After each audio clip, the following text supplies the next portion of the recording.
So our company piece chapters is based on 4 different scripts, 4 different transcripts, 4 different pieces of verbatim in different segments and stuff like that. So we came together and we thought, what common theme is shared within our piece and all our transcripts together, which is mental health.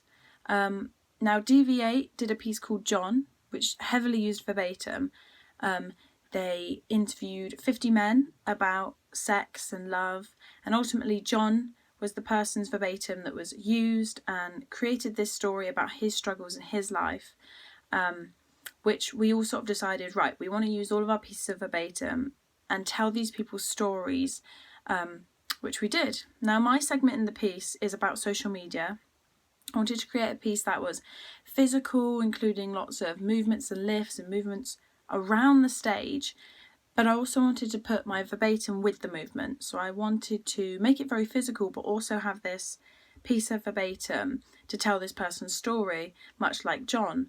So to sort of link them together, connect them together.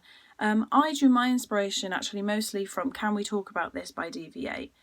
More specifically, there's a video of Anne Cryer, who is a performer, and her being lifted around the stage, whilst there is a piece of verbatim of an interview on top of this. From what I took from it, the lifts look very fluent and very smooth around the stage. The transitions were amazing. I've actually talked about this in a previous research video, but it looked like it fit the choreographed lifts and physical theatre movement looked like it fit the text really well, and it was made to contrast and complement the text, which I thought was really interesting and I wanted to implement into my own piece. So I did notice that, like I said, it complements and contrasts the piece of text. There are parts where the movement doesn't at all relate to the text, but there's other times where not so much the movement, but maybe the dynamics fit the text, which I thought was really interesting because it is encouraging the audience to listen more to this text, listen to the verbatim, understand what they're saying and think, that's what that piece of movement meant, which I thought was a really interesting concept.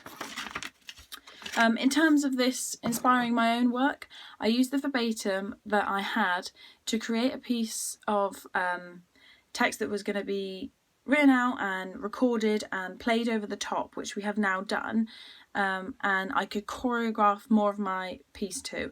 I already had the basics like the lifts and sort of the idea of how I wanted them to move Sasha across the stage, but now we could put that with the text and add in the dynamics that really made it more effective and made it link to the text or complement or contrast. I began to think about ways that Sasha could move around the stage with this text. It changed my perspective on it. And I wanted the movement to, like I said, contrast and complement the text and the contents of the text. Sometimes within this piece of speech, they're talking about something like anxiety. And I thought, I want the movement to complement here. But there were other times where I'm thinking, I quite want it to contrast because this is a key bit.